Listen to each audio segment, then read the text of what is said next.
네, 12장에서 나왔던 그 광야 이야기, 하나님께서 이스라엘을 이제 광야로 인도하셔서 거기에서 양육하신다고 했던 그 광야, 광야 얘기, 그 광야를 한번 생각을 해보고 마쳤으면 좋겠습니다.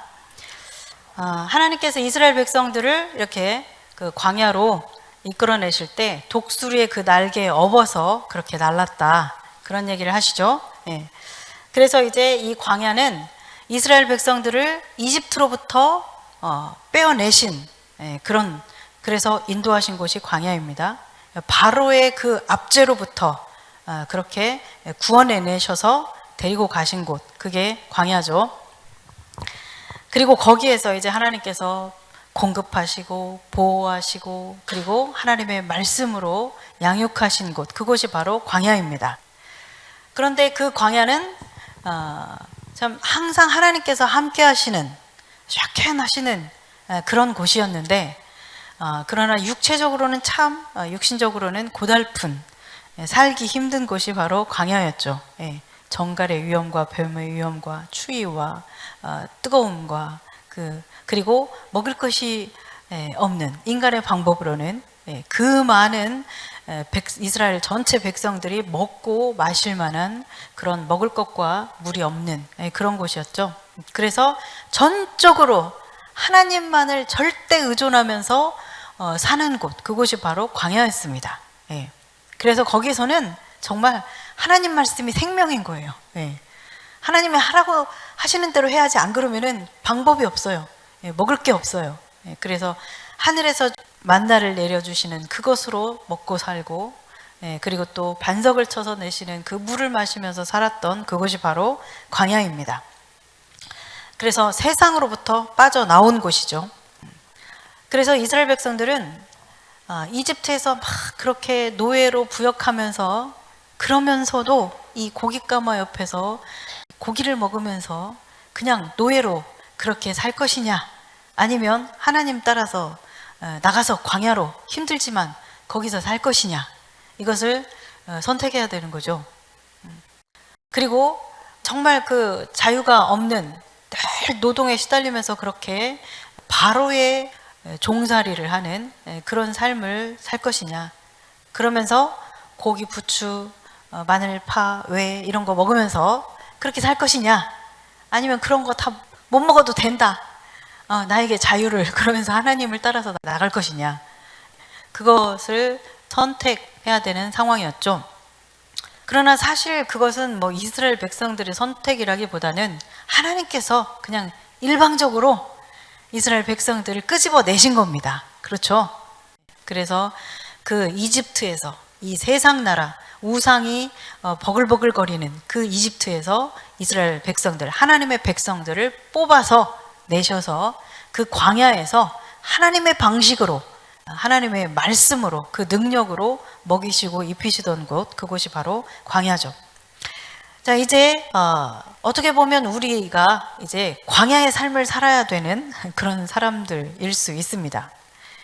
아까 말씀드렸던 그 이스라엘 사람들, 그 종교인들, 그들은 아마 끝까지 짐승표를 받지 않고 믿음을 지키면서 이제 견디는, 그래서 차라리 굶다가 죽을지언정 나는 믿음을 지키겠다, 이제 그런 선택을 하겠는데, 그들뿐만 아니라 이제 이 모든 온 세상에 있는 그리스도인들도 이제 선택을 해야 됩니다. 선택을. 내가 그냥 짐승표 받고 그냥 먹고 살 것이냐, 아니면 정말 짐승표를 받지 않고 내가 그 우상에게 경배하는 것을 거부하고 내가 저 원시적인 삶으로 이제 하나님 따라서 오직 절대적인 하나님만을 절대적으로 의존해야만 생존할 수 있는 그 하나님을 따라서 나갈 것인가, 그것을 선택해야 되는 것이 바로 이제 우리에게 주어진 상황이 될 수 있습니다. 그래서 그때가 되면은 이제 우리가 어느 누구도 이제 이 믿음을 속일 수가 없어요. 지금은 누가 어떤 믿음을 가지고 있는지, 저 사람이 진짜 저렇게 보이는 것처럼 그 안에서도 정말 그렇게 잘 믿는지, 지금은 표가 안 날지 모르지만 그때 가서는 확실하게 드러날 겁니다. 그래서 믿음이 있는 자와 믿지 않는 자의 가는 길이 확연하게 완전히 이제 갈라지는 거니까요. 네. 짐승표를 받고 그런 삶을 살 것인지 아니면 끝까지 짐승표 받지 않고 이 광야의 삶을 살 것인지 이제 둘 중에 하나를 선택해야 되는 그 상황이기 때문에 어느 누구도 숨길 수가 없어요. 그냥 그때는 다 드러나는 거예요. 이제 저 사람이 저랬구나. 저런 믿음을 가지고 있었구나. 네. 그때 가면 다 알게 될 겁니다. 그래서 이제 그때가 되면 이제 그런 시기가 이제 우리에게 오게 되면 어쩌면은 제가 언젠가 말씀드렸던 우간다의 대통령 기억하시죠? 네. 요웨리 무세베니 대통령. 이 대통령은 전체 자신이 지금 다스리고 있는 이 전체 이 백성들이 동성애가 이제 물밀듯 들어와서 이제 그것으로 온 백성들이 혼돈과 그 문란함과 그 악으로부터 이제 공격을 받아서 그렇게 무너질 것이냐, 아니면 내 백성을 정결하게 하나님의 말씀을 그렇게 지키며 사는 자들로 보호할 것이냐, 이것을 선택하는 그런 기로에 있었던 대통령이 바로 이 요웨리 무세베니 대통령인데, 이 대통령은 하나님의 말씀을 선택했습니다. 지난번에 말씀드렸듯이 오바마 대통령이 전화해서 원조를 끊어버리겠다, 그 원조를 끊어버리겠다고 할 때 그 대통령이 그렇게 대답했죠. 우간다를 살리는 길은 미국의 원조가 아니라 하나님의 말씀을 따라서 사는 것입니다. 딸깍. 네, 끊어버렸어요. 그리고 그 대통령이 그 나라 전체 백성들을 하나님의 말씀 안에서 살 수 있도록 보호한 거예요. 이제 이 마지막 시대에는 정말 우리가 그런 대통령을 맞이한다면 얼마나 좋을까요? 네, 보호를 받을 텐데 어쩌면 이제 정말 이 나라 전체를 그렇게 믿음으로 정말 믿음에 견고하게 서서 하나님께서 지금 우리를 어떻게 이끌어 가시는지를 알고 우리가 지금 어느 시대를 살아가고 있는지를 알고 이 백성들을, 자기가 맡은 백성들을 그렇게 생명의 길로 이끄는 그런 대통령, 그런 지도자를 만난 사람들은 그 지도자의 보호 아래 보호를 받을 것이고, 그렇지 않은 사람들은 이제 정말 이제 힘든 시기를 겪게 되겠죠. 국가 차원의 보호를 받든지 아니면 어떤 도시 차원에서 보호받는 그런 공동체를 형성하든지 아니면 어떤 작은 마을을 형성하든지, 어찌됐건 우리는 이제 이런 그 시기가 오게 되면 지금처럼은 살 수 없다라는 것을 앞에서 이제 충분히 말씀드렸습니다. 예. 그래서 그때가 되면 우리는 이제 광야의 삶을 이제 시작해야 되는 거예요. 예. 세상에서 공급받을 수 있는 그 모든 공급이 끊어지는 그곳에서 우리가 믿음으로 이제 살아야 되는 그런 삶을 선택해야 되는 시기가 오는 겁니다. 제가 한 3년 전에 그때 이제 요한계시록 할 때도 그 얘기를 잠깐 했고, 몇 년 전, 한 10몇 년 전부터 가끔씩 가까이 있는 사람한테는 몇 번 얘기를 했는데, 우리가 정말 어떤 공동체를 형성해서, 마을 공동체를 형성해서 살아야 될지도 모른다. 이제 그런 얘기를 했었어요. 예. 여러분들 키부츠 들어보셨죠? 이스라엘에 있어서 굉장히 세계적으로 유명한 거 키부츠죠. 이 키부츠는 이스라엘에 굉장히 많습니다. 키부츠에서는 자체적으로 그 마을을 형성해서 거기에서 자급자족 다 합니다.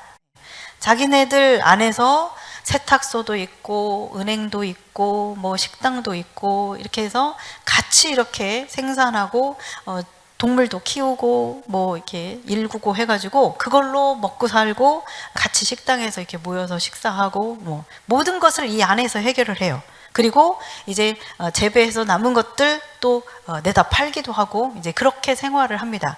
그런 그 키부츠 생활을 하는 사람들이 굉장히 많죠.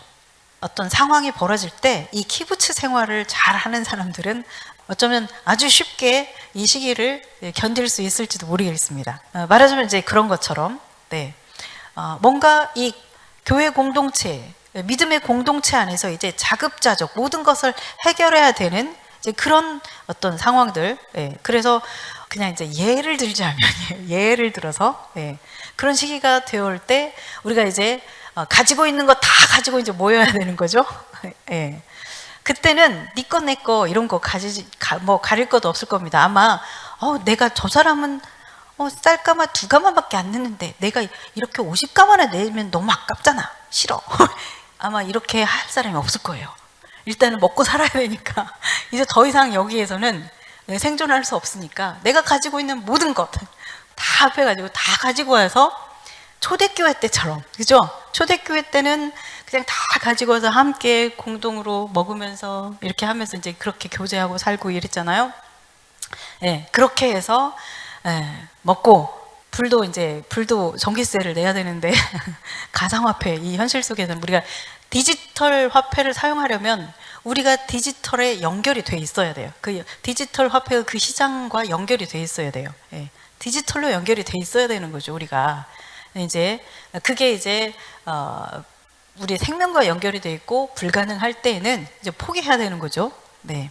저는 지금 최악의 뭐 그런 건 아니지만 예상 때는 그냥 이렇게 상상되는 것을 이제 말씀드리는 거예요. 그래서 그냥 깜깜해지면 자자 하고 불 끄고 자고 날 밝으면 일어나서 밥하고 이제 쌀도 다 떨어졌어. 그러면 그동안 키웠던 감자 고구마 키웠다가 쌀 떨어지면 감자 고구마를 먹고 3년 반만 견디면 되잖아요. 그죠? 이제 곧 주님 오실 거니까 우리 3년만 버티자. 그러면서 끝이 보이는 고난은 즐겁게 감당할 수 있습니다. 그렇죠?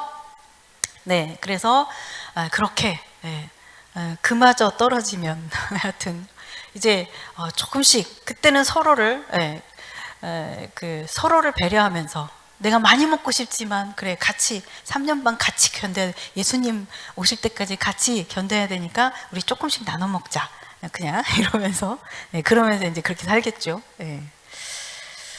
그러면서 우리가 이제 그렇게 모여서 말씀 읽고 기도하고 주님 빨리 오시옵소서. 그때가 되면은 우리의 소원은 단 하나로 다 통일되겠죠. 그때 가서도 뭐 성공하기를 원하고 뭐 내 자식 잘 되기를 원하고 뭐 또 직장에 승진하기를 원하고 그런 모든 제목이 다 사라집니다. 그때는 오직 유일한 제목은 온 성도가 제목이 유일하게 하나로 다 통일될 거예요. 주님 빨리 오십시오. 주님 빨리 와주세요. 이게 모든 성도의 유일한 기도가 될 겁니다. 그 기도를 부르짖을 거예요. 모든 전 세계에서 이 광야의 삶을 살고 있는 모든 그리스도인들이 주님 마라나타 어서 오시옵소서 그렇게 외칠 겁니다. 그러면 주님이 약속하신 것처럼 내가 너희의 그 날들을 내가 감하리라 그러면서 빨리 오실지 몰라요. 네. 그래서 이제 제가 그런 이야기들을 한 적이 있는데 이런 그 비슷한 얘기를 데니얼 저스트 박사가 했습니다. 이전에 소개해드렸던 신학자입니다. 한번 같이 읽어볼까요? 나는 오늘날 마지막 때의 피난처가 될 도시들에 대한 예언의 말씀이 나오는 것이 참되다고 믿는다. 개인적인 보호하심이 있을 뿐 아니라 하나님께서는 애굽 땅 고센에서와 같은 보호의 장소로 당신의 백성들을 인도하실 것이다.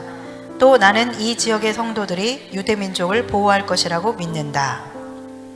네, 이렇게 얘기를 했습니다. 그러니까 이때가 되면 이제 그 짐승표를 받지 않고 거부하고 이제 끝까지 믿음을 지키기로 하는 자들이 어떤 보호받는 그곳으로 이제 모일 것이고 그곳이 어떤 도시가 될지 어떤 마을이 될지 무엇이 될지 모르나 그렇게 우리는 어떤 그 하나님의 광야에서 양육을 받듯이 어떤 그런 그 하나님의 보호하심 안에서 살아가는 그때가 올 것이라는 이야기입니다.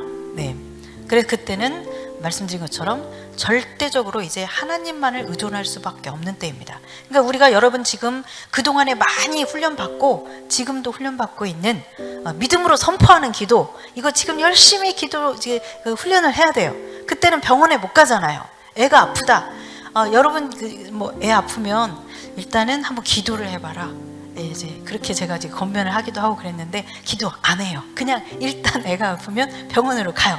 아니 뭐 그게 잘못됐다라는 이야기는 아닌데 우리가 급한 게 아니라면 우리가 이런 상황들 속에서 계속 훈련하는 거예요. 이건 믿음의 훈련인 거죠. 그래서 예수 그리스도 이름으로 명하노니 열은 떨어질지어다. 예수 그리스도 이름으로 명하노니 발진은 가라앉을지어다. 사라질지어다. 이렇게 기도하면서 기도로 이런 것들을 선포하는 것을 연습하는 거죠. 그때 가서는 병원 못 가잖아요. 애가 아프면 그때는 뭐 가르쳐주지 않아도 막 할 거예요 아마. 예수 그리스도 이름으로 명하노니 막 이러면서. 그때는 의지할 데가 없잖아요. 하나님밖에, 예수 그리스도 그 이름밖에는 의지할 게 없거든요. 예수 그리스도의 이름으로. 그러면서 그렇게 이제 절대적으로 하나님만을 바라보는, 그리고 하나님께서 공급해 주시고 또 하나님께서 베풀어 주시는 그 은혜, 그것을 바라보면서 사는 겁니다. 이 얘기하니까 그 예전에 읽었던 그 이스라엘의 산들이라고 하는 그 책에서 읽었던 것 같은데, 그 이스라엘 백성들이 그 6.1 전쟁 할 때, 그때일 거야 아마. 그래서 그때는 비가 오지 않는 건기거든요. 이스라엘의 건기 때는 비 절대로 오지 않습니다. 그런데 그때 갑자기 그 5월이니까, 5월이면은 지금도 가면은 다 완전히 그 열풍으로 이제 누렇게 다 변해서 그런 것을 찾아볼 수 없는데, 그때에 이 사람들이 이제 먹을 것이 떨어졌는데, 전쟁 중에. 근데 이 비가 이렇게 와가지고 이 파릇파릇한 그 야채 있잖아요, 야채. 그 이름이 뭐였다고 했는데 기억은 안 나요. 너무 오래돼서 읽은 지가. 근데 그 야채가 쫙 자라나 있는 거예요, 아침에 일어나니까. 그래서 그것으로 또 허기를 이렇게 해결하고 뭐 이랬던, 그때 당시에 그 군인이었던 자가 그렇게 증언을 하는 이제 그런 이야기를 제가 이제 책에서 본 적이 있는데, 그런 것처럼 이제 하나님이 베풀어 주시는 그런 그 능력과 은혜로 살아가는 때가 이제 그때인 거죠. 그래서 이제 제가 느끼기로는 정말 이제 마지막 때가 갈수록 이제 점점점 이제 이 교회 공동체가 아주 중요하다. 예수 그리스도의 이 몸 공동체가 아주 중요하다라는 것입니다. 이 공동체에 잘 붙어 있는 것이 우리가 살아가는 데 있어서 이제 마지막 때까지 견디고, 그리고 그 상황 속에서 우리가 이 바벨론에서 18장에 보면은 내 백성아 거기서 나오라 그러시거든요. 그 메시지를 주면서 바벨론에서 나오래요.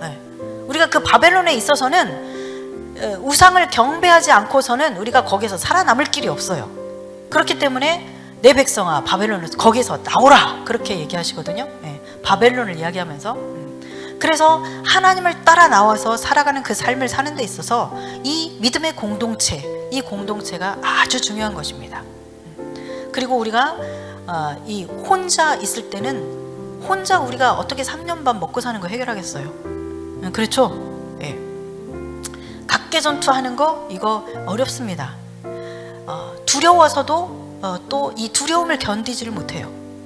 우리가 믿음의 공동체에는 내가 믿음의 공동체 안에 있다라는 거, 내 곁에 믿음의 형제 자매들이 같이 있다라는 것은 우리에게 굉장한 힘을 줍니다. 이게 이제 하나님이 창조하신 그 공동체의 힘이죠. 그래서 이때는 우리가 서로 이렇게 격려하면서 조금만 참자, 이제 곧 주님이 오신다 그러면서 정말 이 소망에 가득 차서 오히려 이 삶은 육체적인 그 삶은 고단할지 모르지만 오히려 곧 주님이 오신다라고 하는 그 기대와 그 기쁨, 그것을 가지고 우리가 그 시간들을 견딜 수 있을 것입니다. 그래서 이제 우리는 이 요한계시록을 우리가 이제 이렇게 듣게 되는데, 우리가 이 요한계시록을 왜 배우는가? 그렇다면 우리는 어떻게 해야 되는가? 무엇을 하기를 원하시는지, 하나님께서 우리가 어떤 자들이 되기를 원하시는지, 이것을 우리가 이제 생각을 해야죠. 아직 이제 또 많이 남기는 했지만, 우리가 이제 이 요한계시록을 통해서 주님이 정말 우리에게 말씀하고자 하시는 것이 무엇인지를 깨닫고 그것을 붙잡고 부르심을 찾아야 됩니다. 부르심. 결국은 우리가 주님이 오실 때까지 이 땅에 우리를 두신 그 목적, 그 부르심을 붙잡고 그 부르심 안에서 살아갈 때 우리는 사명을 다 잘 감당하는 거예요. 하나님은 우리 각 사람에게 사명을 주고 부르심을 주셨는데 그 사명 잘 감당하다가 가면 됩니다. 할렐루야. 그래서 우리가 우리의 삶의 자리에서 일단 우리 자신이 나팔 소리를 내야 됩니다. 믿지 않는 자들을 향해서 나팔 소리를 낼 수 있어야 됩니다. 제가 이번 주에 알았는데 저희 모교회가 이제 꽤 컸어요. 한 2,000명 정도 됐었는지 그랬는데 저희 담임 목사님이 한 70세 중반 정도 되셨거든요. 항상 이렇게 회색 혹은 검정색 이렇게 두루마기를 딱 입으시고 하얗게 하얀 머리이셨는데, 그렇게 이제 설교를 하셨어요. 70대 중반쯤. 중학교 때, 고등학교 때 그 목사님의 설교를 들으면서 제가 컸습니다. 그래서 딱 설교 시작하면 딱 바라보기 시작해서 끝날 때까지 절대로 눈을 떼지 않는, 정말 완전히 몰입해서, 참 어린 나이였지만 그 목사님 말씀에 그냥 완전히 빨려들어서 쫙쫙 빨아들였어요. 그래서 참 이번 주에는, 근데 이제 제가 알게 된 게, 그 목사님께서 항상 이게 설교하실 때 말씀하신 게 있어요. 이 가운데 민족의 동량과 복음의 나팔수가 나오게 하옵소서. 막 이 기도를 항상 하셨어요. 그냥 여기에 이 뇌리에 딱 박힐 만큼 항상 민족의 동량과 복음의 나팔수가 많이 나오게 해주시옵소서. 이 기도를 하셨는데, 제가 이번 주에 놀라운 사실을 들었어요. 우리 교회 출신, 이 모교회 출신들 가운데 한 고등학교 출신 가운데에서만, 한 고등학교 그 학교 출신 중에서만 목회자가 1000명이 나왔대요. 와, 정말 놀랍죠. 기가 막히죠. 그 얘기를 들으면서 얼마나 정말 감동적이고, 그 목사님 지금도 생각 막 나면서 뭐랄까, 자랑스럽더라고요, 내가. 그분의 설교를 들으면서 컸다라는 것만으로도 자랑스럽더라고요. 사실 그 뒤에 제가 이제 대학생이 되면서 뭐 시끄러웠어요. 교회가 이렇게 4개로 나뉘어지고 이랬는데, 저는 그런 거에 관여치 않아요. 저에게 그분은 그냥 제가 중학교, 고등학교 시절 계속 정말 나에게 이 생명의 말씀을, 그 귀한 말씀을 들려주셨던, 그 나를 키워주신 분, 너무 존경하는 그런 목사님으로 제 안에 있습니다. 그 이번 주에 그 소식을 들었는데, 막 내가 너무 기쁘고 내가 너무 자랑스럽고 막 이 목사님이 그렇더라고요. 복음의 나팔수, 우리 모두가 복음의 나팔수가 되기를 바랍니다. 우리가 있는 자리에서 이제 남은 기간 동안 우리가 그 말씀을 전해야 될, 이 상황들을 알려줘야 될 그런 사람들에게 이 사실을 알려주면서 그들이 구원받을 수 있는 그런 기회가 열릴 수 있도록 그 일을 우리가 해야 됩니다.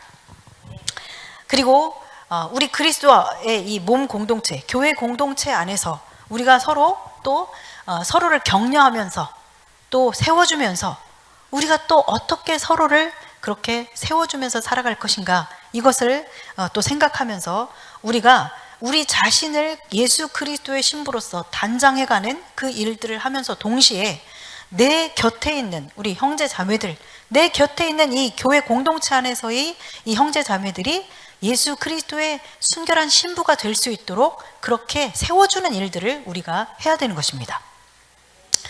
그래서 아가서의 이 말씀을 한번 읽어보겠습니다. 우리에게 있는 작은 누이는 그가 청혼을 받는 날에는 우리가 그를 위하여 무엇을 할까? 그가 성벽이라면 우리는 은망대를 그 위에 세울 것이요, 그가 문이라면 우리는 백향목 판자로 두으리라. 아멘. 네, 이 아가서는 정말 요한계시록과 굉장히 잘 맞아 떨어지는 그런 말씀이기도 하고, 이 마지막 시대에 또 반드시 필요한 말씀이기도 하고, 우리가 이 아가서 말씀을 한 지가 한 5년 됐나요? 5, 6년쯤 된 것 같은데, 나중에 아가서도 합시다. 아름다운 시간. 이 지금 아가서에서 말하고 있는 게 무슨 얘기냐면, 우리에게 있는 작은 누이는 지금 이 교회 공동체 안에서 이제 막 믿기 시작했거나, 이제 막 하나님의 그 사랑을 막 깨달아서 그 주님의 그 사랑을 막 알아가기 시작하는 그런 어린 그런 지체를 말하는 거죠. 그래서 그가 청혼을 받는 날에는 우리가 무엇을 할까? 그를 위해서. 이 말은 예수 그리스도께 청혼을 받는다는 얘기예요. 비유적으로 표현한 거예요. 그래서 이제 정말 이제 주님의 신부로서 이제 출발하게 되는데, 이 자매를 위하여 무엇을 할까? 뭘 해주지? 이런 거예요. 우리 지체의 필요를 살피는 거예요. 그러면서 이렇게 말해요. 그가 성벽이라면, 만약에 그 지체가 성벽이라고 한다면, 비유적으로 지금 표현하는 거죠. 성벽이라면, 성벽이면 망대가 있어야지. 성벽에 딱 올라가서 이 망대를 통해서 거기서 적이 쳐들어오나, 이렇게 성을 이렇게 보호하는 역할을 하잖아요. 이렇게 보면서. 그래서 성벽에서는 망대가 아주 중요해요. 근데, 그 지체가 성벽이라면, 그러면 우리 은망대를 세워주자. 은망대를 세워줘야지. 망대가 있어야지. 그리고 만약에 그가 문이라면, 그 지체가 문으로 이제 비유하는 거예요. 문이라면 우리 정말 썩지도 않고 이게 약하지도 아주 그 구성이 탄탄한 견고한 그 백향목 있잖아. 그 백향목 판자로 둘러주자. 그래서 아무도 그냥 함부로 이렇게 문 팍 부수고 들어오지 못하도록 아주 강한 견고한 문을 가질 수 있도록 그렇게 해주자. 이런 얘기를 하는 거예요. 그래서 이것이 바로 이제 이 신부의 영성을 사람들이 이제 많이 얘기하는데, 이 신부의 영성 가운데 하나가 이런 거예요. 지체들을 살피면서 세워주면서 그 안에서 정말 아름다운 그 동산, 주님의 동산을 이루어가는 거죠. 그래서 이제 이 마지막 시대에 우리가 이제 이 공동체가 중요하다는 이야기를 하면서 제가 이 지금 말씀을 나누고 있는 건데, 정말 중요합니다. 서로에게 이때가 되면 정말 그야말로 이제는 정말 서로에게 헌신적인 그런 공동체가 될 겁니다. 우리가 그 이전에 그렇게 될 수 있어야 되겠지만, 정말 헌신적이고, 정말 이제는 말과 혀로만 사랑하는 것이 아니라 정말 행함과 진실함으로, 그리고 네가 사는 게 곧 내가 사는 거야. 이제 이렇게 되는 거죠. 정말 그야말로 네가 곧 나다라고 하는 그 하나님이 정말 우리에게 원하시는 그 삶을 우리가 살게 되는 것이죠. 특별히 이 지금 요한계시록을 기록한 이 사도 요한이 요한 1서를 썼잖아요. 근데 요한 1서 하면 여러분들 뭐가 생각나요? 사랑이잖아요. 사랑. 요한 1서에는 사랑을 말하거든요. 사랑. 근데 이 사랑을 계속 아주 강조합니다. 요한계시록을 쓴 이 요한이. 그래서 어떻게까지 말하냐면 이 교회 공동체 안에서의 사랑을 이야기하는데, 형제를 사랑하지 않는 자는 하나님께 속해 있지 않다. 그렇게까지 말을 해요. 형제를 사랑하지 않는 자, 미워하는 자는 하나님께 속한 자가 아니야. 이렇게까지 말을 합니다.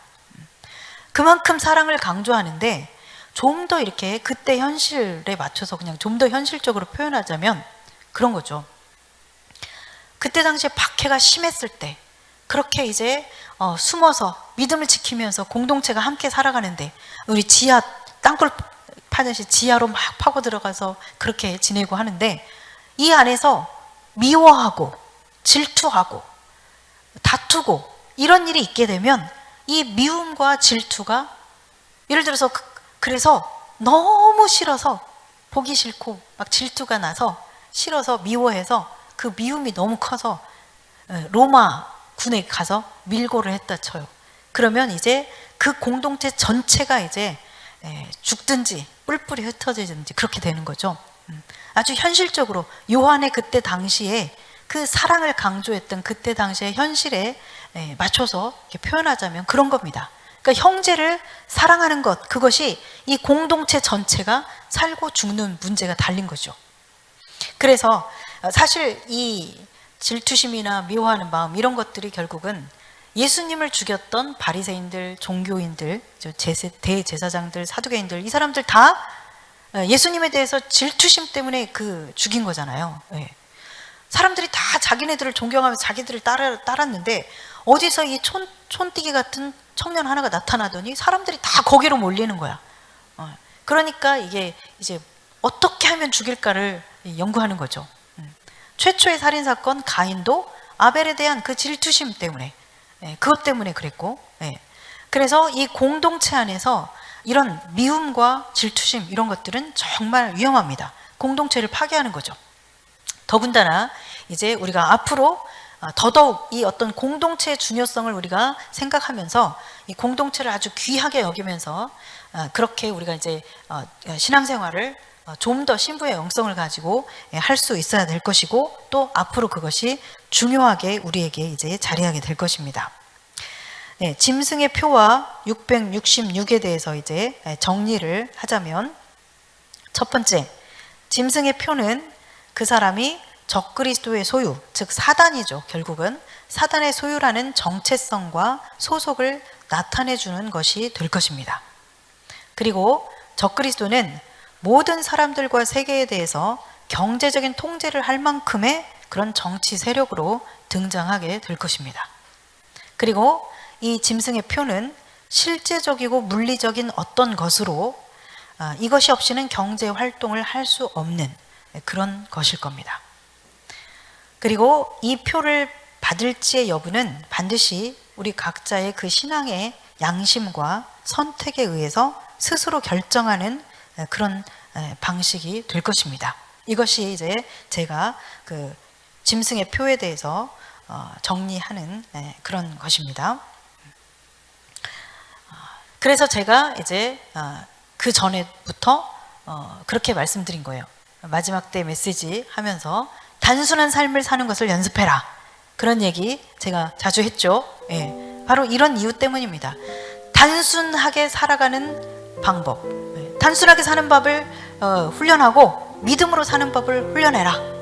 그렇게 말씀드린 이유가 바로 이런 이유입니다. 이제 마지막 시대에는 바로 이 삶의 스타일, 이것이 아주 중요할 것입니다.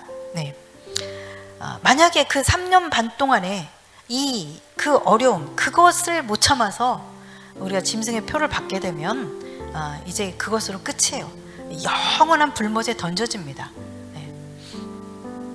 그리고 또 한 가지는 그때가 되면 이제 가족이 원수가 될 수 있습니다. 여러분들이 지금 기회가 있을 때 가족들을 전도하시기 바랍니다. 예를 들어서 가족 안에서 이게 합의가 안 돼요. 난 그거 표 받아야 돼. 그래야 우리 할 수 있어. 난 안 돼요. 그러면 서로 합의가 안 되면 이제 뭐 생리별이 되든지 아니면 그 믿지 않는 남편에 붙들려서 그냥 주저앉아서 짐승표 받고 그냥 같이 그렇게 살든지 그 방법밖에 없는 거예요. 그래서 여러분들이 기회가 주어졌을 때 가족들을 전도하시기 바랍니다. 가족들이 이제 그때는 정말 고통이 될 수 있어요. 우리가 한 믿음을 가지고 살지 않으면 그때는 정말 아픔이 되고 큰 고통이 될 수 있습니다. 그리고 그 어떤 인정과 그것을 이기지 못한다면 결국은 주저앉아서 온 가족이 함께 그런 짐승표를 받고 그리고 영원한 불못에 던져져야 되는 그런 상황이 될 수도 있어요. 그래서 여러분들이 열심히 복음을 전할 수 있기를 바랍니다. 그래서 성령의 인침을 받은 자가 돼야 돼요. 이 일이 있기 전에 성령의 인침을 받은 자들이 돼야 됩니다. 성령이 계시면 그 안에는 악한 영이 들어오질 못해요. 우리 지금 5째 납할 때 무저갱이 열리면서 황충들이 올라왔죠. 악한 영들이 올라옵니다. 그러면서 어떻게 되죠? 하나님의 인침을 받지 않은 자들, 믿지 않는 자들에게만 그들이 들어가서 역사해요. 그래서 정갈이 쏘는 것과 같은 그 고통을 당하면서 죽고 싶은데 죽을 수도 없는 그런 고통을 겪는다고 했죠. 믿지 않는 자들에게 그렇게 합니다. 그러면 그런 일들이 있기 전에 성령의 인침을 받아야 된다는 얘기예요. 부지런히 전도해서 만약에 가족 가운데 믿지 않는 자들이 있다면 부지런히 전도해서 그 전에 성령의 인침을 받는 자가 될 수 있도록 여러분들이 그렇게 하셔야 됩니다. 그리고 성령 충만해야 되죠. 자, 이제 정리하겠습니다. 가운데 이제 9절 10절 보면 9절 10절 한번 읽겠습니다. 누구든지 귀가 있거든 들을지어다. 사로잡힐 자는 사로잡혀 갈 것이요 칼에 죽을 자는 마땅히 칼에 죽을 것이니 성도들의 인내와 믿음이 여기 있느니라. 아멘. 네. 자, 지금 앞에 1절에서 8절까지는 첫째 짐승에 대해서 얘기했습니다. 그렇죠? 첫째 짐승이 등장해서 그 권세를 가지고 사람들을 이제 성도들과 싸워서 이기고 박해하는 그런 이야기입니다. 그리고 이제 뒤에 11절부터 18절까지는 둘째 짐승이 어떻게 이제 이 거짓 선지자가 짐승의 표를 받게 하면서 그 우상을 경배하게 하고 박해하는가, 이런 이야기가 나오고 있죠. 그 한가운데 노른자에 해당되는 이 부분 9절 10절에 바로 성도의 인내와 믿음에 대해서 말씀하고 있는 것이에요. 그러니까 이 13장에서 말하고자 하는 것은 666 그걸 말하고자 하는 게 아니라 핵심은 성도들에게 믿음으로 인내하라는 것입니다. 믿음으로 인내하라는 것이에요. 그리고 사로잡힐 자는 사로잡혀가고 칼에 죽을 자는 죽고, 그냥 하나님의 뜻에 맡기고 우리는 믿음을 키워가야 돼요. 걱정하지 않아도 될 것 같습니다. 네, 우리에게 성령이 충만하면 성령께서 우리를 이끌어 가실 거예요.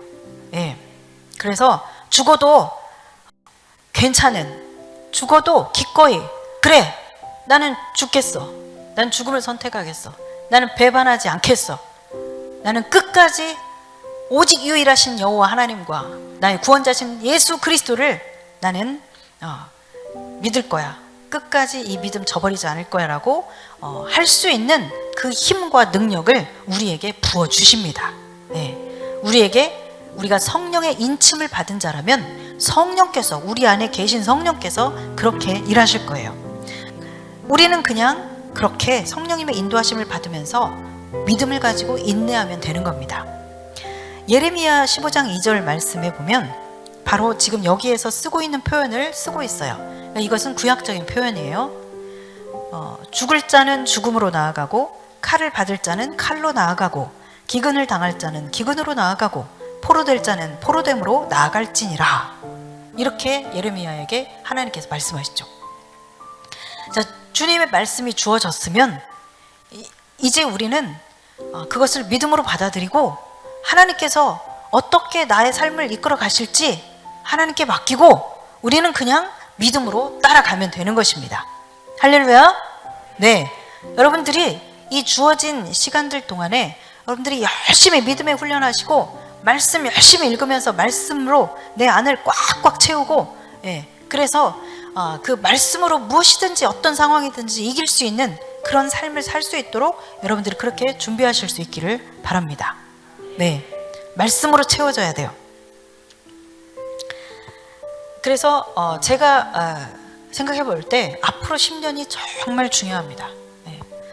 어떻게 보면 이제 이 10년 동안 우리가 정말 훈련되어지고 다져지고 만들어지는 이 믿음으로 이제 그 앞으로의 삶을 얼마나 남았는지 모르겠지만 주님 오실 때까지 그 삶을 살아가는 데 있어서 어떻게 살 것인가를 결정할 거예요. 앞으로의 10년, 이 10년 동안 여러분들이 정말 나에게 기회가 주어졌고 내가 이렇게 그 말씀을 통해서 지금 주님께서 미리 이렇게 말씀하셨구나, 그래서 내가 이렇게 준비해야 되겠구나라는 것을 알게 해주신 것에 감사하면서, 이 기회가 주어졌다는 것에 감사하면서 우리가 이제 열심히 말씀으로 우리 자신을 훈련시키면서 믿음으로 막 선포하면서 연습하고, 그렇게 우리가 그리고 또 열심히 기도하면서 기도의 체질이 돼야 됩니다. 기도의 체질이 돼야 돼요. 여러분들 말씀 읽는 것과 함께 중요한 것이 기도하는 겁니다. 제가 그 목사님이 가끔 그런 얘기 하셨잖아요.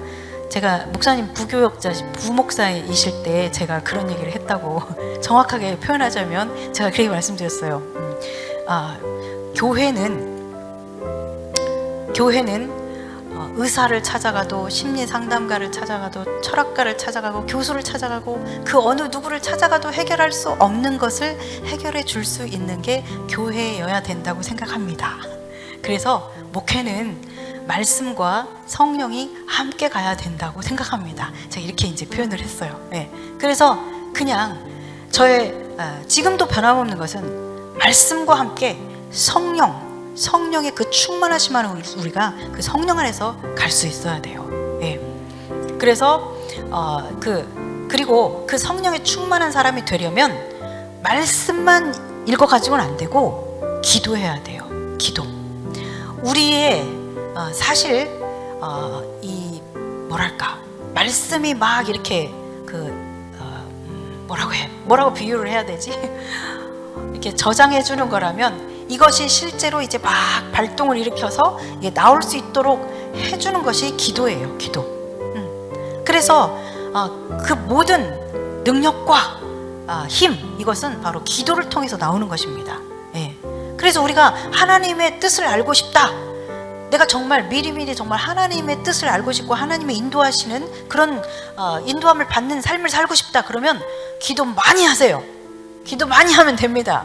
하나님이 보여주시고 음성 들려주시고, 그래서 따라가고, 이런 삶을 살기 위해서는 기도하지 않고서는 어려워요. 예. 기도해야 됩니다.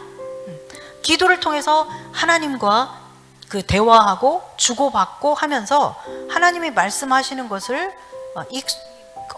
말씀하시는 것에 대해서 익숙해져 가는 거예요. 우리가 얘기를 많이 대화를 많이 나눠본 사람들은 이게 그 사람이 발음이 좀 그렇고 뭐 어떤 문제가 있어도 그 사람하고 많이 지낸 사람은 그 사람이 말하면 딱 알아들어요. 딱 알아들어요. 더군다나 엄마들은 정말 다른 사람은 도저히 알아들을 수 없는 말을 하는 애의 말을 통역을 해줘요. 엄마는 다 알아들어요. 이게 왜 그러겠어요? 많은 시간 함께 하기 때문이거든요. 네. 그래서 하나님의 뜻을 알고, 그리고 하나님의 뜻을 알고 따라가기를 원하고, 그리고 능력 있는 삶을 살기를 원한다, 그러면 기도를 많이 하세요. 네. 네. 기도하는 시간을 늘려가세요. 네. 그냥 1시간, 2시간, 3시간도 그냥 딱 앉으면 쫙 기도할 수 있는 그런 힘을 키워야 됩니다.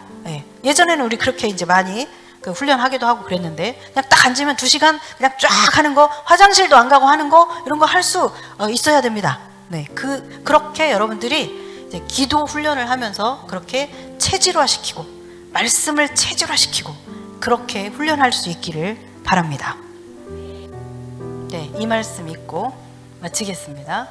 이사야 35장 3절에서 4절 읽습니다. 너희는 약한 손을 강하게 하며 떨리는 무릎을 굳게 하며 겁내는 자들에게 이르기를 굳세어라, 두려워하지 말라. 보라, 너희 하나님이 오사 보복하시며 갚아주실 것이라. 하나님이 오사 너희를 구하시리라 하라. 아멘. 네, 그렇습니다. 두려워할 필요 없습니다. 네. 누군들 죽는 게 두렵지 않은 사람이 있겠습니까? 모든 사람은 죽음에 대한 두려움이 있겠죠. 그러나 죽음이 두렵지 않은 그런 상태가 될 수 있도록, 또 만약에 내가 죽어야 되는 그 부르심 가운데 있다면 그것이 전혀 두렵지 않은 그런 상태로 우리를 이끌어 가실 것입니다. 그리고 우리가 여기서 사로잡혀 갈 자, 사로잡혀 가야 되는 그런 부르심이라면, 그것을 충분히 견딜 수 있는 그 힘을, 능력을 성령께서, 내 안에 계신 성령께서 함께 하시면서 공급해 주실 겁니다. 그리고 또 주님 오시는 그 순간을 맞이하기까지 또 살아서 그렇게 주님 오시는 것을 볼 자가 있다면, 또 그 시간들을 잘 견딜 수 있도록 끝까지 우리를 이기는 자로 그렇게 만들어 주실 것입니다. 네, 우리 모두 승리자가 될 수 있기를 바랍니다. 수고 많으셨습니다. 기도하겠습니다. 하나님께서 이 시대에 가장 필요로 하시는 마지막 때 사역 중 핵심이 바로 요한계시록의 선포일 것입니다. 이 사역을 감당하는 데는 중보기도와 격려와 동참으로 함께 이 길을 걸어가주는 여러분들이 필요합니다. 멤버십에 가입하는 것이 마지막 때 사역을 위한 동참과 헌신이라 여겨주시며 감사하겠습니다. 저희 채널 멤버십은 2단계로 나누어집니다. 먼저 모든 구독자는 목사님의 요한계시록 전체 강의를 들으실 수 있습니다. 그리고 1단계는 이전의 요한계시록 강의 영상을 그대로 모두 보실 수 있습니다. 강의 시 PPT를 비롯한 자료 화면들과 요약, 정리된 자막들이 있어서 강의의 집중도와 이해도가 높을 뿐 아니라 요한계시록을 이해하는 데 필요한 많은 시각적 정보들을 얻으실 수 있습니다.